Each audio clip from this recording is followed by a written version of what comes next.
श्रीकृष्णांची महती आणि श्रीकृष्णांनी केलेले चमत्कार, त्यांचा जन्म ते अखेरचा प्रवास हा सर्वांना अनेक कथेमधून, पुस्तकातून, अनेक थोरा मोठ्यांच्या मुखातून तसेच आपल्या आजींनी सांगितलेल्या कथेतून आपणास माहीत झाले आहेत.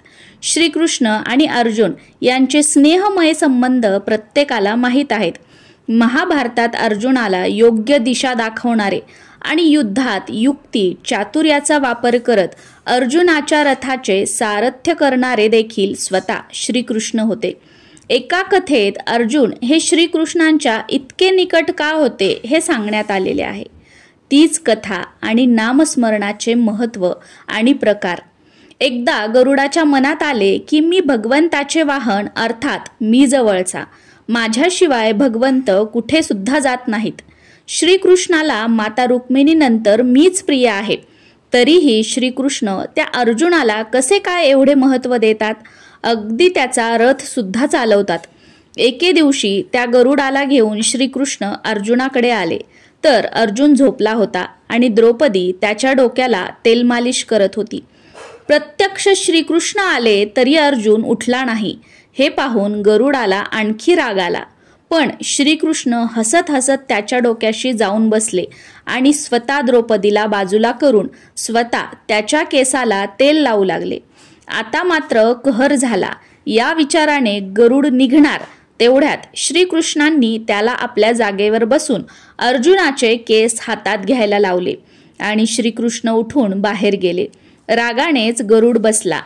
त्या शांततेत त्याला श्रीकृष्ण जय जय कृष्ण, श्रीकृष्ण जय जय कृष्ण असा मंद आवाज ऐकू येऊ लागला.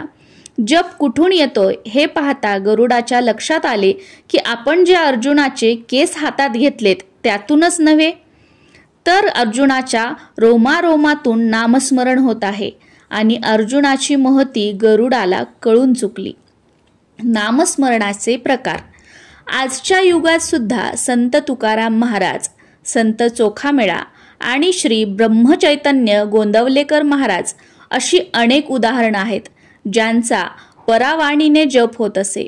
मंत्र जप हा 4 वाणीने होतो. नंबर 1 वैखरी वाणी.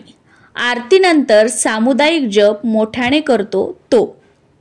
मध्यमा ओठ आणि जीभ याद्वारे मंत्र पुटपुटणे. नंबर 3 पश्यंती. जीभ ओठ न हलवता मंत्राचा जप करणे. नंबर 4 परा. अत्यंत उच्च पातळीवर हा जप शरीरातील रोमारोमातून, हृदयातून हा जप आपोआप होत असतो. जसं की मृत्यूनंतरही चोखामेळ्याच्या अस्थी जप करत होत्या. नमस्कार.